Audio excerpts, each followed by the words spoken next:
evening, everyone. I'm Josh Benson. And I'm Stacy Scheibel. Thank you for joining us. Well, local developers accused of sticking a contractor and investors with more than $500,000 in unpaid debt. And there are allegations one of the 7 homes involved should have never been allowed to sell. 8 on Your Side investigator Walt Buteau joins us live in studio. Stacy and Josh, court records show at one point the contractor was owed more than $600,000, and the investors say they are owed money too. And there are claims in the civil case alleged fraud was involved in the sale of one of these properties.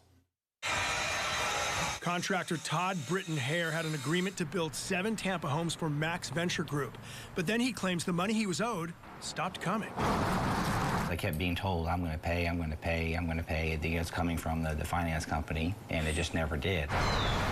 He filed liens on the properties for what he was owed. That should have stopped the developer from selling them, but one of the homes sold anyway for $500,000. We have a whole brand new plumbing system. And Britton Hare tells us the buyer had no idea they owed an additional $102,000 because of his lien.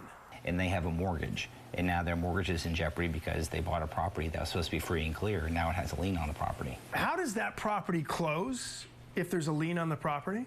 It's not supposed to, because that's what the title company is supposed to do, is do a title search and ensure that for the new buyer that it's free and clear. The developer is Max Investment Properties, owned by Cliff Parchman, who has not yet responded to our requests for comment. His Sunbiz account says his office is here in downtown Tampa. We went there to try to get his side of this, but again, he has yet to respond.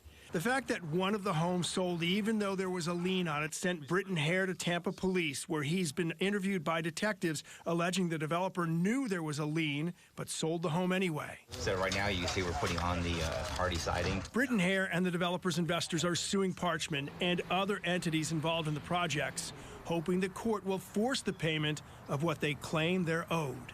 Well, I hope that, for one thing, I get paid the money that's owed to me, but I hope that the other investors and homeowners stuff, they get made whole, because it's not right.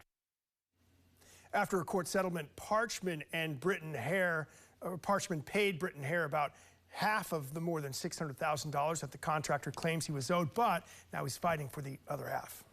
So, Walt, the question is, one of those properties that had the liens sold, What about the other properties? Did they still, or do they still have liens? So records show 4 of the 7 do still have liens, including the one that sold and one that's currently on the market in Tampa. The other 3 are still under construction. We'll keep an eye on this because obviously nobody should be buying the properties with a lien. It shouldn't happen again if even though it happened. And this one's on the market, so we'll see what happens. That's right. All right. Yeah. Well, thanks so much for that. If you have something you want 8 on Your Side to investigate, call our helpline. It's 1-800-338-0808.